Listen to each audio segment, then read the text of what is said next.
नमस्कार दोस्तों PCS academy में मैं आप सभी लोगों का स्वागत करता हूं। और दोस्तों हम लोगों की यूपी पीसीएस मेंस 2019 की और 20 की आंसर राइटिंग की सीरीज़ चल रही थी। डेली आंसर राइटिंग प्रैक्टिस की सीरीज़ चल रही थी। उसी सीरीज़ में आज हम लोग जो है 67 नंबर पार्ट को देखेंगे। और डेली हम लोग 2 प्रश्नों को देखते हैं। 66 पार्ट तक हो चुके थे। और यह जो टेस्ट सीरीज़ है दोस्तों, बीओ वाले मेंस में भी आपको 125 शब्दों में 150 शब्दों में 25 शब्दों में प्रश्न लिखने को आएंगे। तो आप लोग अभी से मेंस की आंसर राइटिंग अभी से आप लोग करते रहिए, ठीक है। और आज का जो पेपर है उसको देख लेते हैं कि जीएस पेपर सेकंड का प्रश्न है। प्रश्न संख्या 133 है और 200 शब्द सीमा में इस प्रश्न को लिखना है, ठीक है। इसकी पीडीएफ दोस्तों आप लोगों को जो पेड व्हाट्सएप ग्रुप चल रहा है 2019 का अलग चल रहा है, 2020 का अलग चल रहा है, तो उसी में आप लोगों को प्रोवाइड की जाएगी। जो लोग भी ज्वाइनिंग चाहते हैं डिस्क्रिप्शन बॉक्स में डिटेल पड़ी हुई है, या तो इस नंबर पर मैसेज कर सकते हैं। चलिए आज का जो प्रश्न है उसको देखते हैं देर न करते हुए। और जीएस फर्स्ट पेपर का सेकंड पेपर का प्रश्न है। प्रश्न संख्या 133 है। 200 शब्द सीमा में इस प्रश्न को लिखना है। लिखने से पहले वही सावधानियों को आप लोगों को ध्यान में रखना है कि जैसे जो ग्रामर की गलतियां होती हैं वो आपसे नहीं होनी चाहिए। जो इंट्रोडक्शन पार्ट है, बॉडी पार्ट है, कंक्लूजन पार्ट है, तो तीनों में एक एक कोटेशन, कविता, श्लोक, मूवी के गीत, बोल, ये सारी चीज़ों को ऐड कर सकते हैं और अपने उत्तर को बेहतर बना सकते हैं। लयबद्धता, देखिए जो उत्तर होता है उत्तर में एक सीक्वेंसिंग होनी चाहिए, लयबद्धता होनी चाहिए। जो भी आपसे पूछा जा रहा है उसको अच्छी तरीके से आप लोगों को लिखना है, ठीक है। और डेटा, डायग्राम, इन सारी चीज़ों का भी प्रयोग करिए। जो कीवर्ड्स होते हैं उनको आप लोग अंडरलाइन करने का प्रयास करिए। अगर आपकी हैंडराइटिंग अच्छी है तो आपको अच्छे मार्क्स मिलने की संभावनाएं बढ़ जाती हैं। आज का प्रश्न देख लेते हैं। देखिए क्षेत्रीय परिषदें क्या हैं और अंतर्राज्यीय सौहार्द प्राप्त करने में इनकी भूमिका की विवेचना करनी है। तो यह आपका प्रश्न है। इसमें आपको रीजनल काउंसिल्स के बारे में बताना है कि ये क्या चीज़ होती हैं और जो अंतर्राज्यीय सौहार्द जो होता है, ठीक है, तो उस चीज़ को प्राप्त करने में इनकी भूमिका किस तरीके से होती है। तो इन चीज़ों को आप लोगों को बताना है। कुछ आपको बताना है कि इन चीज़ों को ठीक करने में जो भूमिका होती है सरकार की, उसकी भी आप लोगों को बताना है। तो सबसे पहले बात कर लेते हैं जो अंतर्राज्यीय परिषदें होती हैं, ठीक है, क्षेत्रीय परिषदें। अंतर्राज्यीय परिषद की नहीं बात हो रही है, इंटर स्टेट काउंसिल की बात नहीं हो रही है, ये गलत लिख गया है, इसको आप लोग ध्यान रखिए। क्षेत्रीय रीजनल काउंसिल की बात हो रही है, ठीक है, क्षेत्रीय परिषदों की बात हो रही है। तो देखिए राज्यों के मध्य, ठीक है, समस्या समाधान और समन्वय हेतु जो क्षेत्रीय परिषदें होती हैं इनका निर्माण किया गया है। और अंतर्राज्यीय सौहार्द को बनाने के लिए जो चीज़ें हैं उनका निर्माण किया गया है, ठीक है, क्षेत्रीय परिषदें जो होती हैं। अब क्षेत्रीय परिषदों में और क्या चीज़ें हैं कि जैसे जिस समय स्वतंत्रता के बाद में जवाहरलाल नेहरू ने क्षेत्रीय परिषदों का गठन किया था और इसका अध्यक्ष जो होते हैं वो केंद्रीय होम मिनिस्टर यानी गृह मंत्री होते हैं, ठीक है। देखिए राज्य पुनर्गठन अधिनियम 1956 के अंतर्गत उस समय 5 क्षेत्रीय परिषदों का गठन किया गया था।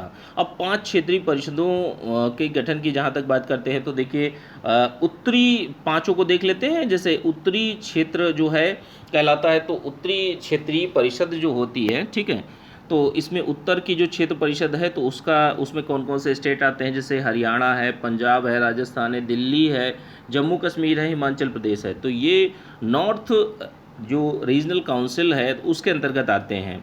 अब दूसरा क्या है, पूर्वी क्षेत्र। पूर्वी क्षेत्र के अंतर्गत बिहार, पश्चिम बंगाल, उड़ीसा, झारखंड। तो जो आपकी पूर्वी क्षेत्र की क्षेत्रीय परिषद जो है, ठीक है, तो उसमें आपके ये राज्य आते हैं। अब मध्य परिषद में कौन कौन से आते हैं, मध्य क्षेत्र में कौन कौन से आते हैं, तो यूपी और एमपी आते हैं। उत्तर प्रदेश और मध्य प्रदेश 2 स्टेट आते हैं।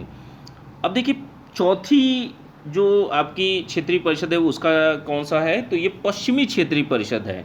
तो पश्चिमी क्षेत्रीय परिषद में कौन कौन से स्टेट आते हैं, तो आपके गुजरात आता है, महाराष्ट्र आता है, कर्नाटक आता है। तो ये 3 स्टेट आते हैं। और दक्षिण क्षेत्रीय परिषद में कौन कौन से स्टेट आते हैं, तो आपके आंध्र प्रदेश आता है, तमिलनाडु आता है, केरल आता है, ठीक है। तो ध्यान रखिएगा। अब देखिए पूर्वोत्तर परिषद का जो गठन था वो संसदीय कानून एक संसदीय कानून लाया गया था 1971 में, ठीक है, 1971 संसदीय कानून के द्वारा जो पूर्वोत्तर परिषद है इसकी स्थापना की गई थी। स्थापना कब हुई थी? 1972 में, 1972 में, ठीक है। अब जो चीज़ें हैं कि जैसे इसमें पूर्वोत्तर परिषद जो है, ठीक है, क्षेत्रीय परिषद जो है, तो इसमें कौन कौन से स्टेट आते हैं? जैसे पूर्वोत्तर के जितने भी राज्य हैं, जैसे असम है, मणिपुर है, मिजोरम है, अरुणाचल प्रदेश है, और नागालैंड है, मेघालय है, त्रिपुरा है, सिक्किम है, तो ये आपके जो पूर्वोत्तर परिषद है उसके अंतर्गत ये चीज़ें आती हैं। अब देखिए, जो आपकी क्षेत्रीय परिषदें होती हैं तो इनकी भूमिका क्या होती है सौहार्द को प्राप्त करने में? तो देखिए, राज्यों के मध्य, ठीक है, राष्ट्र में एक भावनात्मक एकता का विकास करना, यह इसकी मुख्य भूमिका या मुख्य कार्य माना जाता है कि राष्ट्र में सभी जितने भी राज्य हैं उनके बीच में एक एकता का विकास हो सके। भावनात्मक एकता कि मतलब एक स्टेट दूसरे स्टेट से किसी भी प्रकार का तनाव की स्थिति ना हो, वह एक दूसरे से अच्छा बिहेव करें, इन सारी चीज़ों पर ध्यान दिया जाता है और जो भावनात्मक एकता है उसका अधिकतम विकास किया जाता है। अगली चीज़ क्या है? जो क्षेत्रीय चीज़ें होती हैं कि जैसे मान लीजिए क्षेत्रीयता है, ठीक है, क्षेत्र पे आधार पर लोग अपने आप को श्रेष्ठ बताते हैं। भाषावाद, इन सारी चीज़ों पर नियंत्रण करने का प्रयास किया जाता है कि अलग अलग, जैसे हमारा जो देश है तो उसमें अलग अलग जगहों पर अलग अलग लैंग्वेज बोली जाती है, तो अलग अलग जगहों पर अलग अलग लैंग्वेज बोली जाती है, तो ऐसा ना हो कि भाषा अतिवाद की स्थिति होने लगे कि लोग अपनी भाषा को, हिंदी भाषा को तो बहुत अच्छा बोलें, उर्दू को गलत बोलें, या बांग्ला को अलग बोलें, मराठी लोग बोले कि हमारी भाषा बहुत अच्छी है। तो ये जो प्रक्रियाएं हैं, क्षेत्रीयता है, भाषाएं हैं, ठीक है, भाषावाद है, इन पर नियंत्रण लगाता है आपका जो क्षेत्रीय परिषदें होती हैं। और क्या इसका कार्य होता है कि जैसे आर्थिक विकास करना, ठीक है, स्टेट का, या जितनी भी, जैसे मान लीजिए क्षेत्रीय परिषद के अंतर्गत जैसे जो आपका मध्य क्षेत्रीय परिषद है उसमें उत्तर प्रदेश एमपी आता है, ठीक है, उत्तर प्रदेश मध्य प्रदेश, तो अब दोनों के बीच में दोनों का आर्थिक रूप से विकास किस तरीके से होना चाहिए, इन पर जो चीज़ें हैं उन पर विचार किया जाता है।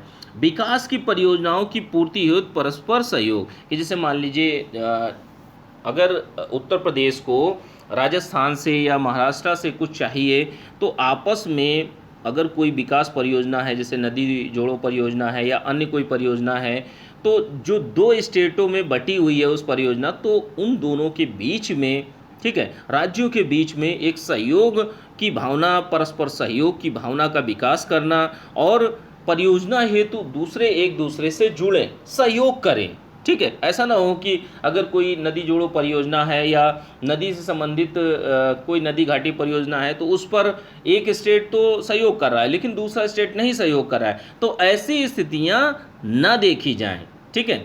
इसके लिए क्षेत्रीय परिषदों का हमारे संविधान में गठन किया गया है। और क्या है कि जैसे जो समाजवादी समाज जो होता है, ठीक है, तो समाजवादी समाज की स्थापना करना, हमारे यहाँ लोगों की जो लोकतांत्रिक मूल्य होते हैं, समानता, न्याय, इन सारी चीज़ों पर ध्यान देना, सामाजिक रूप से लोगों में एकरूपता लाना, बराबरी लाना, सभी स्टेट के बीच में एक समानता का व्यवहार करना, तो इन सारी चीज़ों और प्रक्रियाओं को देखा जाता है जो आपकी क्षेत्रीय परिषदें होती हैं उनके स्तर पर, ठीक है। तो ये आपकी भूमिका और प्लस आपकी क्षेत्रीय परिषदें, इन चीज़ों को बहुत अच्छी तरीके से आप लोगों को 200 शब्द सीमा में इस प्रश्न को आप लोगों को बताना है, ठीक है। अब देर न करते हुए हम लोग दूसरे प्रश्न पर चलते हैं। दूसरे प्रश्न को देखते हैं, करंट अफेयर का प्रश्न है और प्रश्न संख्या आपका 134 है। 125 शब्द सीमा में इस प्रश्न को लिखना है। जैसे शब्द सीमा का भी आप लोगों को ध्यान में रखना होता है कि शब्द सीमा जो होनी चाहिए वो ज़्यादा कम नहीं होनी चाहिए, ना ही ज़्यादा बहुत ज़्यादा हो जाए, ठीक है। बहुत ज़्यादा शब्द आपने लिख दिए हैं तो ऐसी स्थिति भी ना ही होनी चाहिए। तो इन चीज़ों का खास ख्याल रखना होता है आप लोगों को।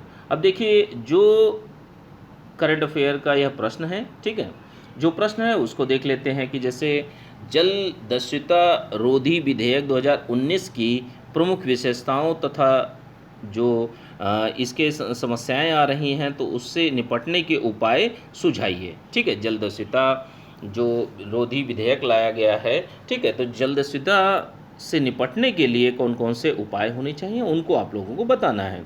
अब प्रश्न को लिखने से पहले वही सारी चीज़ें कि जैसे जो ग्रामर की गलतियां हैं वो आपसे नहीं होनी चाहिए, जो इंट्रोडक्शन पार्ट है, बॉडी पार्ट है, कंक्लूजन पार्ट है, तो इन तीनों में एक एक कोटेशन, कविता, श्लोक, इन सारी चीज़ों का समावेश कर सकते हैं आप लोग। ठीक है, डेटा, डायग्राम, इन सारी चीज़ों का प्रयोग करिए, शब्दों का चयन अच्छा करिए, प्रश्न में एक लयबद्धता लाइए, जो उत्तर लिखते हैं उसमें लयबद्धता होनी चाहिए। हैंड राइटिंग अगर आपकी अच्छी है तो आपको अच्छे मार्क्स मिलने की संभावनाएं बढ़ जाती हैं।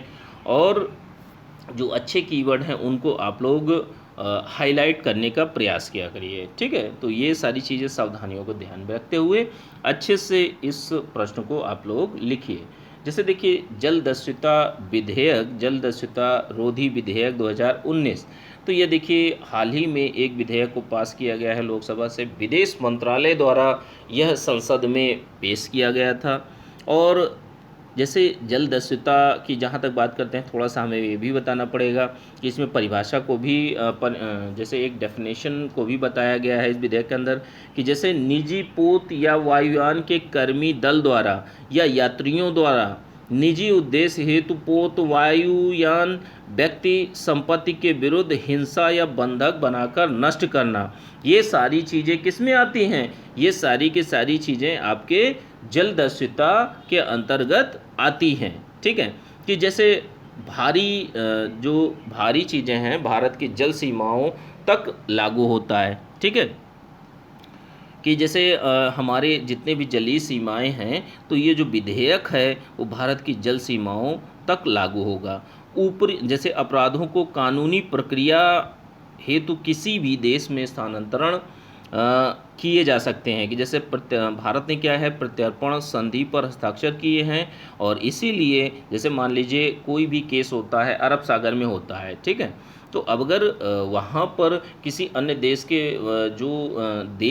जो वायुयान हैं या निजी पोत हैं उन पर कोई कार्रवाई की जाती है और कोई दूसरा देश उसको ले जाना चाहता है तो स्थानांतरण किया जा सकता है। ठीक है, और क्या चीज़ें हैं कि जैसे जो कोई जलदस्युता के कार्यों में अगर लिप्त पाया जाता है तो उस व्यक्ति को आजीवन कारावास, अर्थदंड मतलब पैसे से जुर्माना लगाया जा सकता है, या मृत्यु दंड तक भी दिया जा सकता है। अपराधों के शीघ्र विचार हेतु इस विधेयक में कहा गया है कि जैसे जो अपराध हैं जलदस्युता के अपराध हैं तो इनके लिए शीघ्र विचार हेतु क्या है, एक सत्र न्यायालयों की स्थापना का प्रावधान भी इस विधेयक में किया गया है। ठीक है, तो ये ध्यान रखिएगा। तो जलदस्युता रोधी विधेयक 2019 जो है उसकी मुख्य विशेषताओं को देखा। अब जो जलदस्युता है उससे निपटने के कुछ उपायों को देख लेते हैं, कि जैसे सरकार के द्वारा बहुत सारी चीज़ें प्रयास किए जा रहे हैं, जैसे GSAT-7 है, तो जिसको रुक्मिणी भी कहा जाता है, और यह भारतीय नौसेना हेतु जैसे 2000 समुद्री मील तक यह निगरानी करेगा। तो GSAT-7 क्या करेगा, जो भारतीय नौसेना हेतु यह प्रयुक्त किया जाएगा और 2000 समुद्री मील तक यह निगरानी रखेगा। अभी हाल ही में भारत, जापान, चीन द्वारा अदन की खाड़ी में गश्ती पर सहयोग भी, जैसे अदन की खाड़ी है तो वहाँ से जो पोत और जहाज़ निकलते हैं तो वहाँ अगर जलदस्युता की समस्याएं बढ़ रही हैं तो इसको देखते हुए भारत और जापान, चीन द्वारा तीनों देशों ने मिलकर आपस में गश्ती करने पर, जो अदन की खाड़ी है उससे रास्ता जाता है तो वहीं से सारे के सारे जहाज आते जाते हैं। ठीक है, तो अदन की खाड़ी में गश्ती पर सहयोग भी किया जाएगा तीनों देशों के द्वारा। ठीक है, भारत, जापान और चाइना के द्वारा। और क्या है कि जैसे बहुपक्षीय मंच जो होते हैं, कि जैसे हिंद महासागर हो गया, रिम एसोसिएशन हो गया, तो इसमें जलदस्युता से संबंधित जितने भी मुद्दे हैं उनको बड़े मंचों पर उठाना, उनसे निपटने की कौन कौन से उपाय होनी चाहिए उन पर बात करना। तो ये सारी की सारी चीज़ें इसमें भारत भी सहयोग करता है और हर तरीके से बहुपक्षीय मंचों में देशों की सहभागिता को सुनिश्चित किया जाता है। ठीक है, जैसे और क्या किया गया है भारत सरकार के द्वारा, कि जैसे पोत परिवहन मंत्रालय द्वारा एक अंतर मंत्रालय समूह की स्थापना की जाएगी।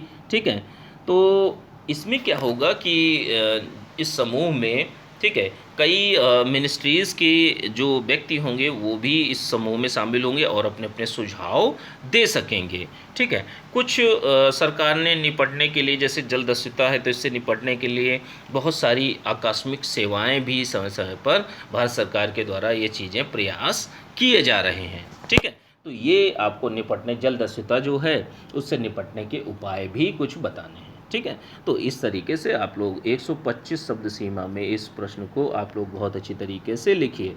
बहुत से लोगों को लगता होगा ये कीवर्ड के माध्यम से हमें क्या चीज़ें समझ में आती हैं, तो मैं आप लोगों को बताना चाहता हूँ कि कल की डेट में आप एग्ज़ाम हॉल में बैठते हैं जाकर और वहाँ पर आपके सामने क्वेश्चंस आते हैं। आप क्या करते हैं, सबसे पहला आपके दिमाग में जो एक चीज़ जाती है कि अब मुझे प्रश्न कैसे लिखना है, मुझे कौन कौन से पॉइंट्स को डालना है। तो वही पॉइंट्स के माध्यम से उसी प्रक्रिया को मैं आपके पहले ही करवाना चाहता हूँ। इसीलिए मैं आपको लोगों को डेली लिखने के लिए कहता हूँ, डेली प्रोत्साहित करता हूँ कि आप लोग ज़्यादा से ज़्यादा उत्तर को लिखना स्टार्ट करिए, ठीक है। तो इस प्रश्न को आप लोगों 125 शब्द सीमा में बहुत अच्छी तरीके से लिखिए, ठीक है। इसकी पीडीएफ दोस्तों पेड व्हाट्सएप ग्रुप चल रहा है। मेंस का प्रारंभिक परीक्षा की तैयारी जो है फ्री ऑफ कॉस्ट कराई जा रही है, उसको आप लोग देखते रहिए, ठीक है। मेंस का जो पेड व्हाट्सएप ग्रुप है उसकी डिटेल डिस्क्रिप्शन बॉक्स में पड़ी हुई है, ठीक है। चलिए ठीक है, थैंक यू देखने के लिए।